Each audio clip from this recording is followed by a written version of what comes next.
The metallic clang of the bars echoed through the corridor of Block D at Jackson Correctional Facility, located 40 minutes' drive from Detroit. 6 in the morning was wake-up time, the time when Devin Jackson began counting down another faceless day of his 7-year sentence for armed robbery at a gas station. "Wake up, Jackson!" came the hoarse voice of guard Morty Washington, banging his baton on the bars of the cell. "Stop cooling off, pretty boy." Devin slowly raised himself up on his elbows, his eyes still unaccustomed to the harsh light of the hallway lamps. He hated Washington with every fiber of his being. Since the beginning of his sentence, the 42-year-old guard had singled him out as the target of his daily harassment. "I'm getting up," Devin muttered through clenched teeth as he swung his legs off the narrow bunk. His cellmate, Raja Thompson, was already standing against the wall, ready for the morning check. An experienced inmate who had already served 4 years of a 10-year sentence for drug distribution. He knew all the rules for surviving in this place. "Don't get in trouble today," Raja said quietly as Devin stood next to him. "Washington's in a bad mood. I heard him arguing with the shift supervisor this morning." Devin nodded. In 2 years in prison, he had learned to recognize danger and choose his battles. Today was not a day to take risks. After roll call and breakfast, which consisted of tasteless oatmeal and stale bread, the prisoners were taken to work. For Devin, that meant 8 hours in the prison laundry. Monotonous, hard labor that made his hands and back ache. During lunch break, when the prisoners gathered in the dining hall, Al Parker, who worked in the prison post office, approached Devin. "Jackson, you have a letter," he said, handing him the envelope carefully. Devin took the rectangular piece of paper, and his heart sank when he saw the familiar handwriting. But it wasn't from Lakeisha. His wife hadn't written to him in over a month. It was Chanel's handwriting, Lakeisha's friend. Strange, she had never written to him directly before, preferring to send her regards through Lakeisha's letters. "What's up, bro? Bad news?" asked Raja, noticing the change in Devin's face. "I don't know. I'll read it later," he replied, shoving the envelope into the inside pocket of his prison uniform. It wasn't until he returned to his cell after dinner that Devin decided to open the letter. His hands were shaking slightly. A sense of foreboding had not left him since he saw Chanel's handwriting. "Devin, I've been thinking long and hard about whether I should write to you, but I decided you have a right to know. Lakeisha has changed over the last few months. She rarely talks about you anymore and has stopped wearing her engagement ring. I saw her with a man in a cafe on Woodward Avenue. They were very close. I'm afraid she's having an affair, Devin. I'm sorry to be so blunt, but I don't know how else to say it. Take care of yourself. Chanel."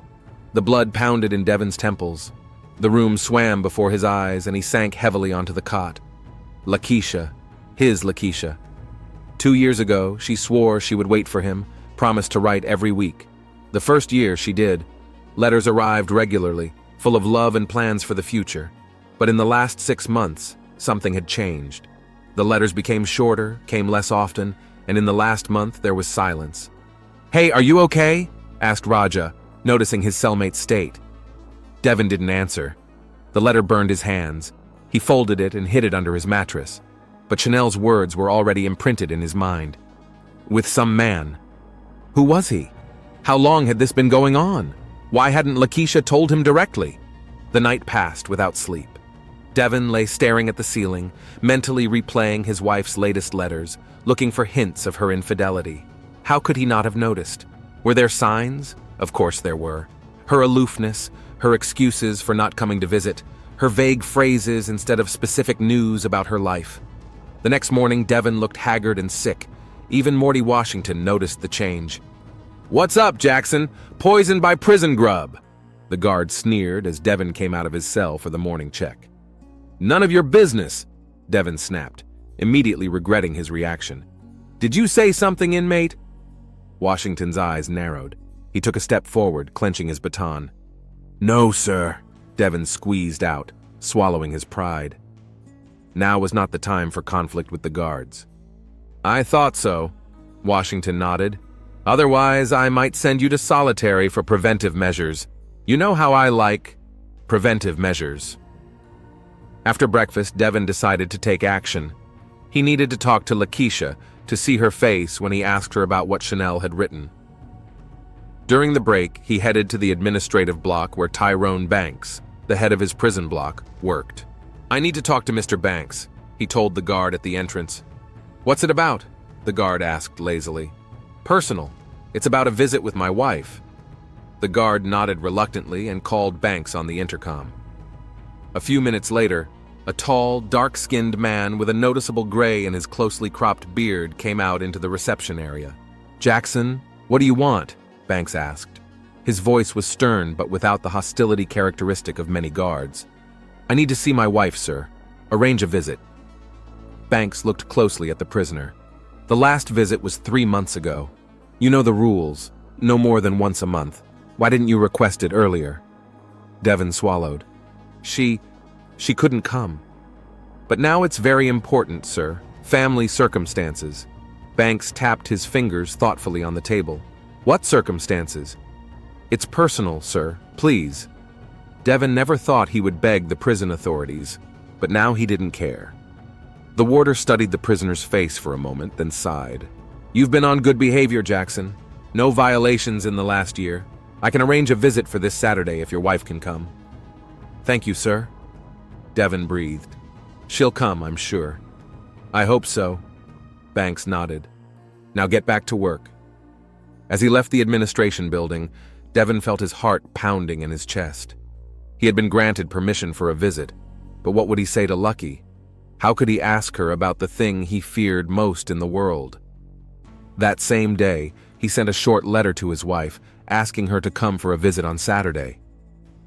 "I need to see you.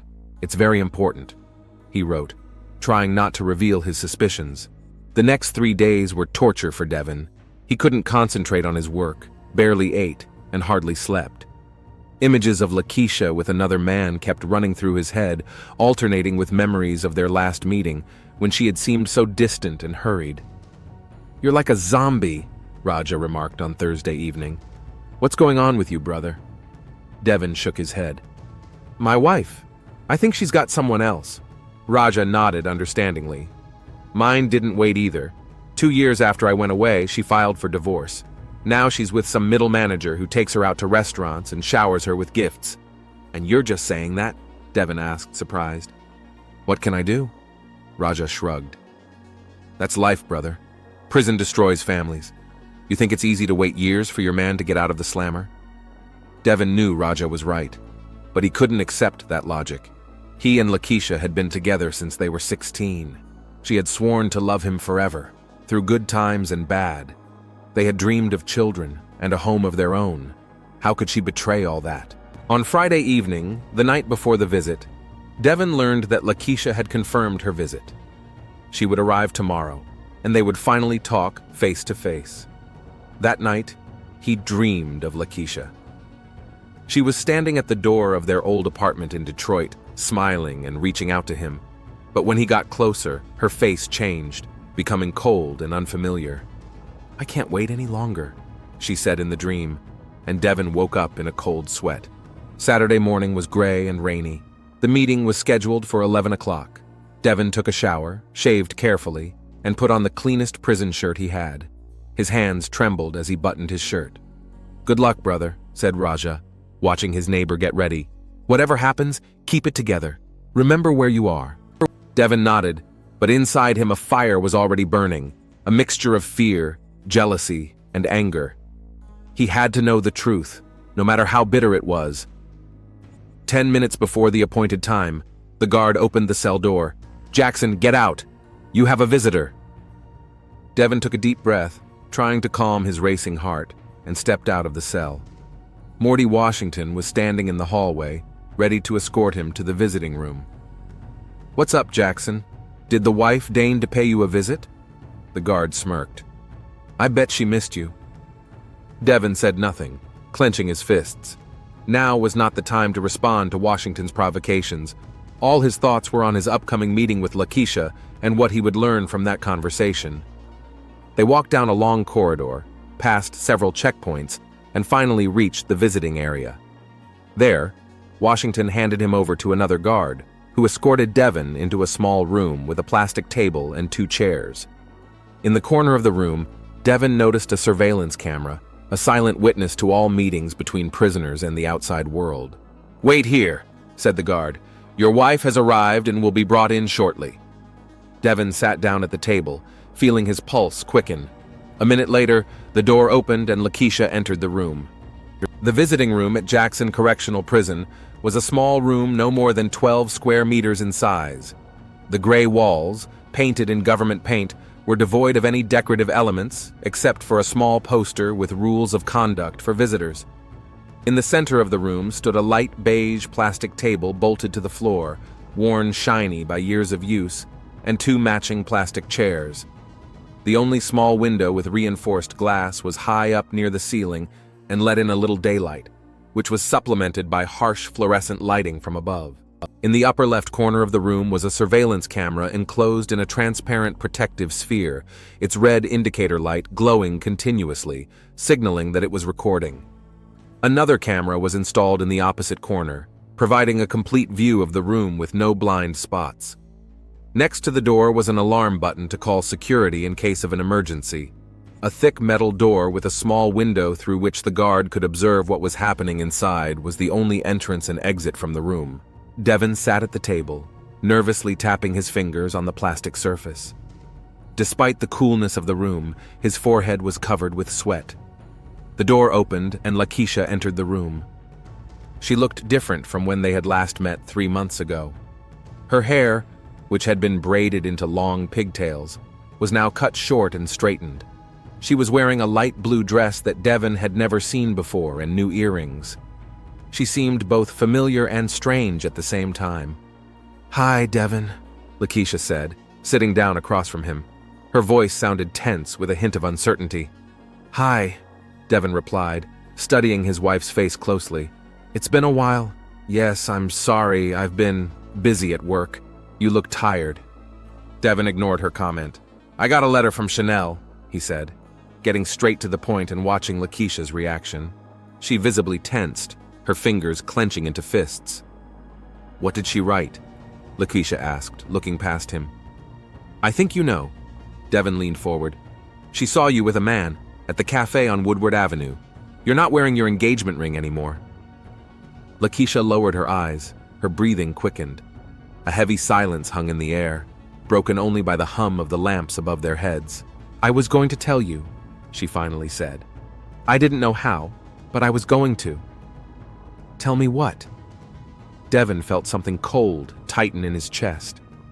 "That you have someone else? That you've been unfaithful to me?" "It's more complicated than that, Devin." "What could be complicated?" He raised his voice, but immediately lowered it, remembering the cameras and security outside the door. "You swore you'd wait for me.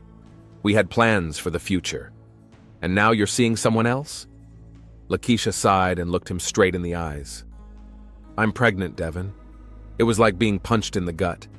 The air caught in his lungs, and the world around him lost its focus for a moment. "Pregnant?" he asked, not believing his ears. "How? When?" "4 months," Lakeisha replied quietly. "I found out 2 months ago." Devin counted in his head. Their last intimate encounter had been more than 6 months ago during one of their dates. "So the baby isn't mine," he said, not as a question but as a statement. His voice sounded strangely calm, but inside he was raging. Lakeisha shook her head, unable to say it out loud. "Who is he?" Devin asked, feeling every beat of his heart echoing in his temples. "It doesn't matter, Devin. It matters to me," he snapped, slamming his palm on the table. "Who is this man?" Lakeisha recoiled, frightened by the sudden outburst of anger. "His name is Michael. He works at the clinic where I—" "How long has this been going on?" Devin interrupted her. "About 7 months," Lakeisha admitted. And now it was Devin who recoiled, stunned by how long the deception had gone on. 7 months?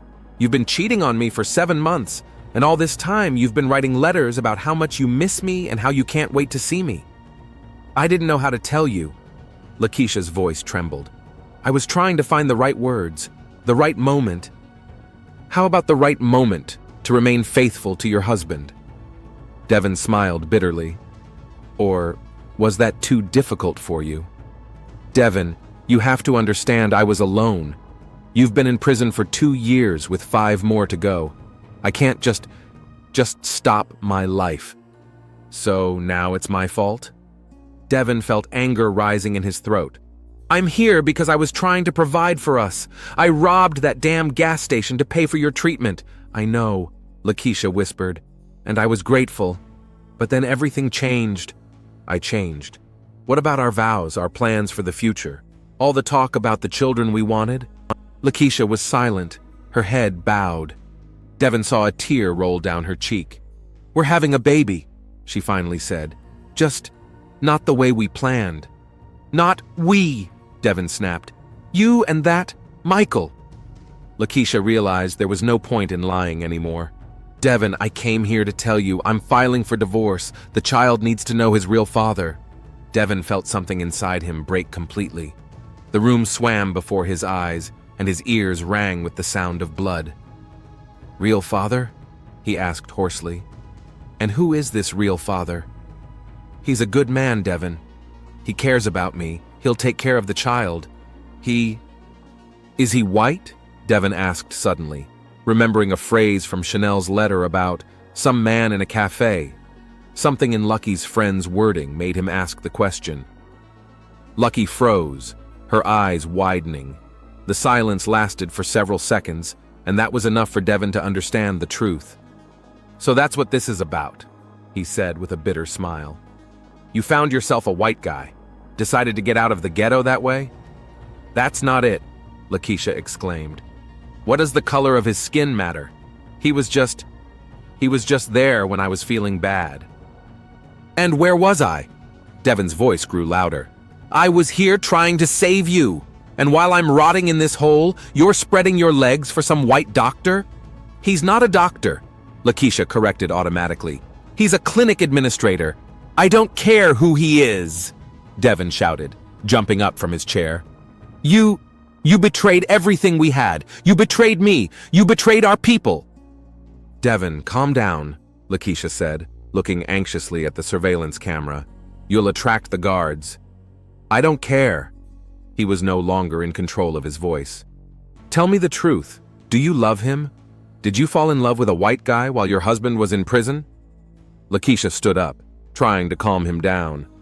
Devin, please sit down. Let's talk calmly. Answer the question, he demanded. Lakeisha took a deep breath, and Devin saw the answer in her eyes before she spoke. Yes, I love him, and he loves me. He will love our child. Something snapped in Devin's mind. The rage that had built up over years of imprisonment, intensified by betrayal and humiliation, flooded his mind. Red spots swam before his eyes. Our child? He hissed. Your child with a white man? In an instant, Devin was next to Lakeisha. His hands closed around her neck before she could scream. Lakeisha's eyes widened in horror and confusion. Devin, she croaked, trying to pry his fingers from her throat. But Devin couldn't hear her anymore. The image was clear in his mind. Lakeisha in the arms of some white man, her rounded belly, their future child, mixed race, growing up without knowing his real father. His fingers tightened around her neck. Lakeisha struggled desperately, scratching his hands, trying to reach his face. She knocked over a chair, kicked the table, but Devin was stronger. Years of prison training had made his muscles hard as steel, and his rage multiplied his strength tenfold. You're not raising that child, he growled, looking into her frightened eyes. Neither you nor him. Lakeisha tried to say something, but only a strangled wheeze came out of her throat. Her resistance weakened with every passing second until she finally went limp in his arms. But Devin didn't stop. His fingers continued to squeeze even after life had left Lakeisha's body. Through the red haze of rage, he heard insistent knocking on the door and the shouts of security guards. The door flew open and Morty Washington burst into the room, accompanied by 2 more guards. My God, Washington exclaimed, assessing the situation with a single glance. Jackson, let her go, now! But Devin continued to squeeze the now lifeless Lakish's neck, staring straight ahead with a blank look. Washington rushed toward him, swinging his baton. Let her go, I said, he shouted, striking Devin on the shoulder. The pain brought the prisoner to his senses. He blinked as if waking from a nightmare and loosened his grip. Lakeisha's body fell limply to the floor. Devin sank to his knees beside her, suddenly realizing what he had done. "Lakeisha," he whispered, but it was too late. One of the guards rushed to the woman on the floor, trying to find her pulse. "She's dead," he reported a few seconds later, looking up at his colleagues. "Take this lunatic away," Washington ordered, and two guards grabbed Devin by the arms, twisting them behind his back and handcuffing him. "I killed her," Devin muttered, not resisting.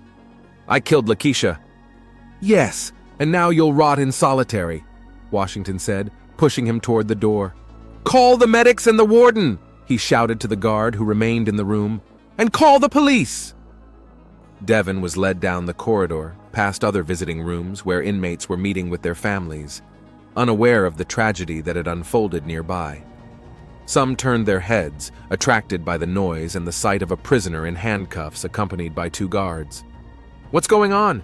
they asked each other. "I think Jackson killed someone," someone whispered to Devin. But he didn't react. All the sounds reached him as if through a thick layer of water. One thought pulsed in his head. He had killed Lakeisha. He had strangled the mother of his unborn child.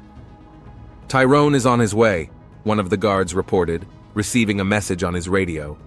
He ordered the prisoner to be taken to solitary confinement and kept under constant surveillance. Devin was led to a separate block and shoved into a small windowless cell with a single bunk bed bolted to the wall, a toilet, and a sink. The door slammed shut with a metallic clang, leaving him alone with the realization of what he had done. An hour later, the door opened again and Tyrone Banks entered the cell. His face was grim, his eyes cold and distant. "Jackson," he said, looking at the prisoner sitting on the edge of the cot with his head bowed. "Do you understand what you've done?" Devin slowly raised his head. There was no remorse or fear in his eyes, only emptiness. "She was pregnant by a white man," he said in a lifeless voice. "She betrayed me." Banks shook his head. "And now you've killed her and her unborn child. Do you think that fixes anything?" Devin didn't answer. He lowered his head again, staring at his hands, the hands that just a few hours ago had been clenched around Lakeisha's throat until the life had left her body. "The police are here," Banks informed him. "They've reviewed the surveillance footage. Everything is on tape from start to finish. You're looking at life, Jackson. No parole." "I don't care," Devin whispered. "Nothing matters anymore." Banks sighed and headed for the door. "In an hour, you'll be transferred to the county jail. You'll be there until your trial. Pray they don't sentence you to death." Devin looked up. "Does it matter?" he asked. "Death or life? I'm already dead." Banks stared at him for a moment, then shook his head and left the cell.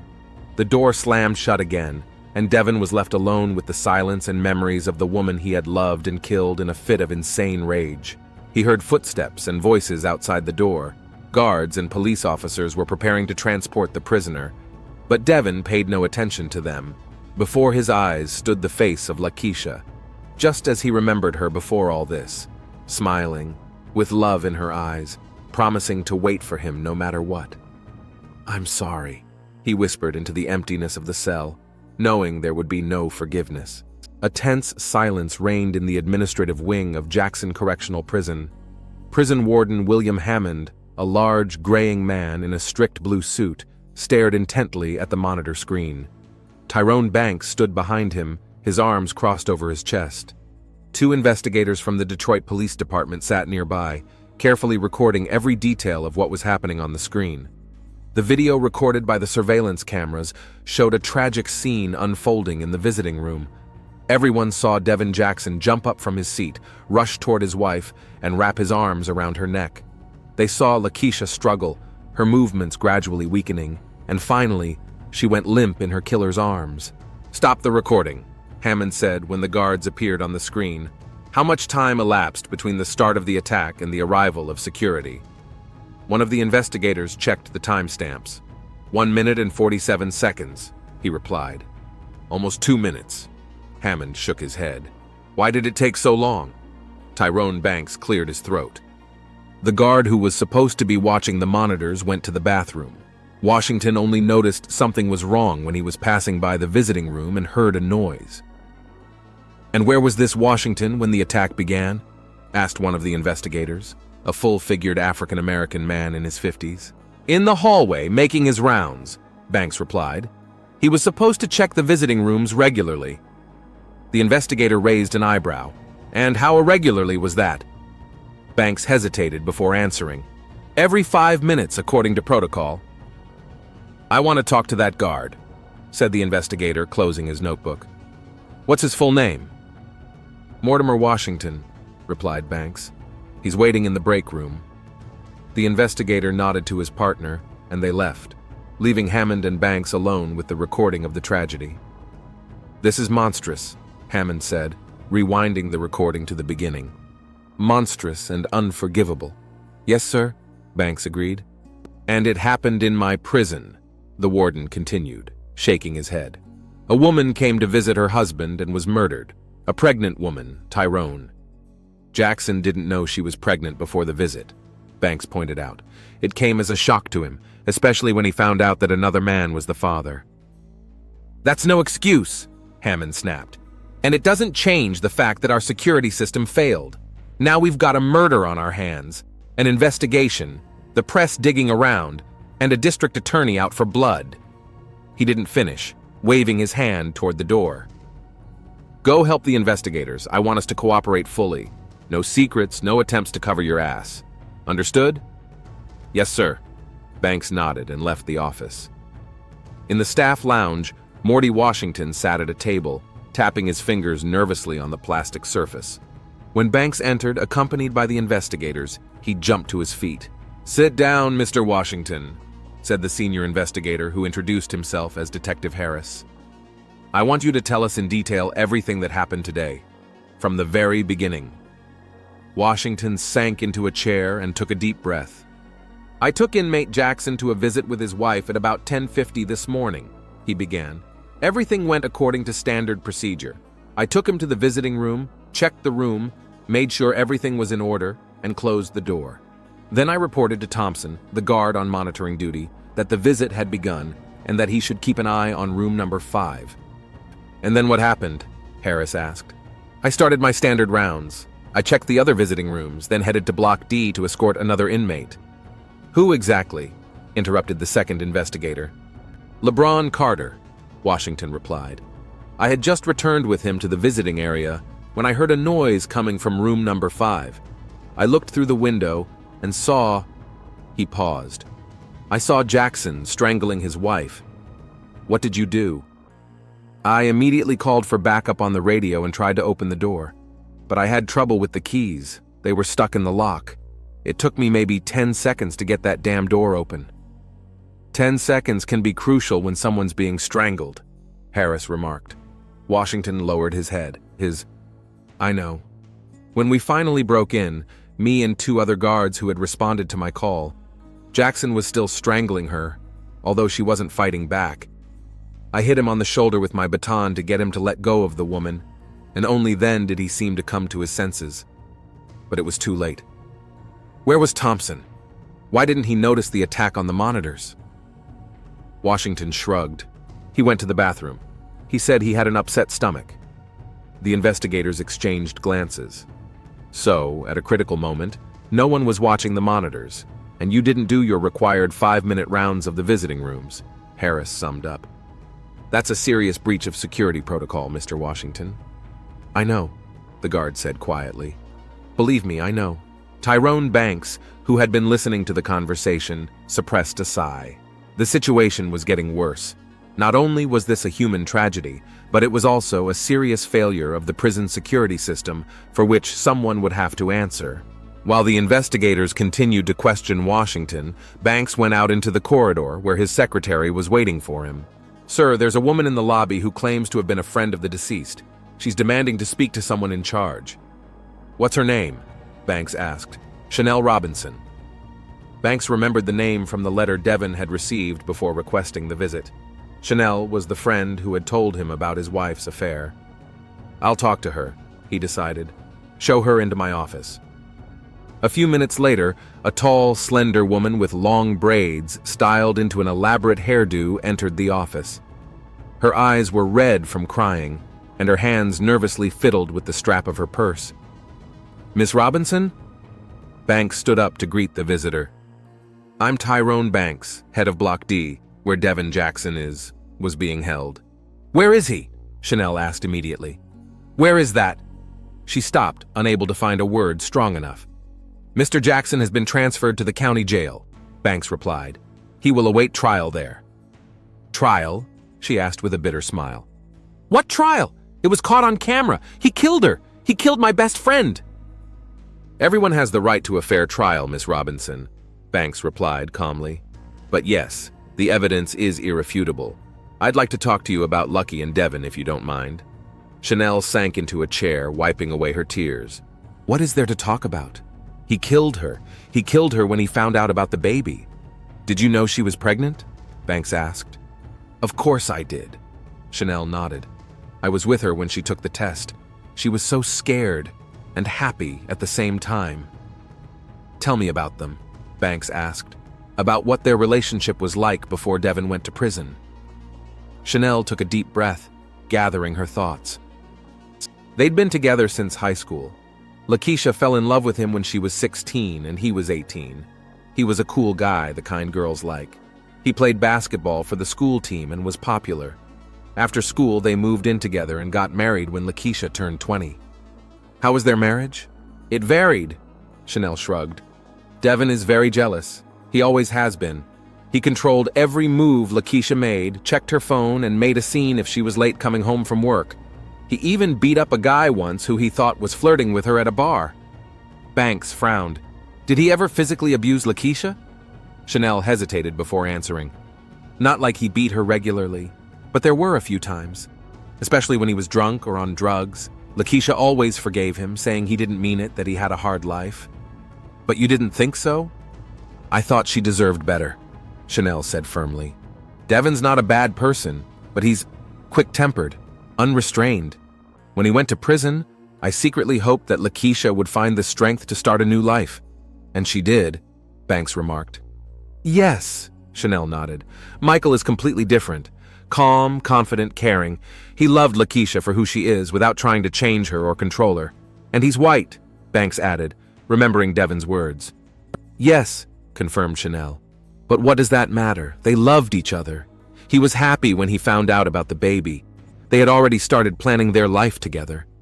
Her voice faltered, and she covered her face with her hands, unable to hold back the tears. "I'm sorry," she murmured through her tears. Banks gave her time to compose herself, then asked the question that had been bothering him since he learned about the letter. "Miss Robinson, did you write to Devin about Lakeisha seeing another man?" Chanel looked up at him through tear-stained eyes. "Yes," she admitted. "I thought he had a right to know. Lakeisha couldn't bring herself to tell him about the divorce and the baby. I wanted what was best for her." "Did you mention in the letter that Lakeisha's new boyfriend is white?" "No, of course not," Chanel exclaimed. "I just wrote that I saw her with a man." "I didn't go into details." Banks nodded. So Devin had only learned this detail during his conversation with Lakeisha. "Thank you for your honesty, Miss Robinson. Your testimony may be important to the investigation." "It won't bring Lakeisha back," Chanel said bitterly as she stood up. "Or her unborn child." "No, it won't," Banks agreed, "but it will help restore justice." After Chanel left, Banks returned to the investigators, who had finished questioning Washington and were now talking to the prison psychologist, Dr. Eva Simons. "A completely insane state," Dr. Simons said as Banks entered the room. "When I tried to talk to him after the incident, he was slow to respond, as if he were in a trance. His answers were monosyllabic, his gaze unfocused, his emotional background flat." "Do you think it was a temporary lapse of reason?" asked Detective Harris. Dr. Simons shook her head. "I would say it was a combination of factors. Prolonged emotional stress related to his imprisonment, jealousy, feelings of betrayal, and possibly deep-rooted anger management issues. When all these factors came together, the news that his wife was pregnant by another man, a white man, there was an explosion." "So the racial aspect played a role?" Harris asked. "Absolutely. The psychologist nodded. For many African American men, especially those from disadvantaged neighborhoods like the one Jackson grew up in, their woman's relationship with a white man is perceived as a particular humiliation. It touches on deep historical traumas, issues of identity, masculinity, social status. But that's no excuse for murder, the second investigator remarked. Of course not, Simons agreed. I'm just trying to explain the psychological mechanisms that could have led to such an outburst of violence. What's the prisoner's condition now? Banks asked. Severe depression, replied Simons. He realizes what he has done and seems to be experiencing intense feelings of guilt. But at the same time, there is a fatalistic resignation to his fate. He shows no desire to defend or justify himself. Do you consider him a danger to others or to himself? Harris asked. At this point, I would recommend constant observation, Simons said seriously. There is a high risk of suicidal thoughts and actions. The investigators made notes in their notebooks and thanked Dr. Simons for her consultation. When she left, Harris turned to Banks. What do you think of the deceased's friend's words? Did she confirm the story about the letter? Yes, Banks nodded.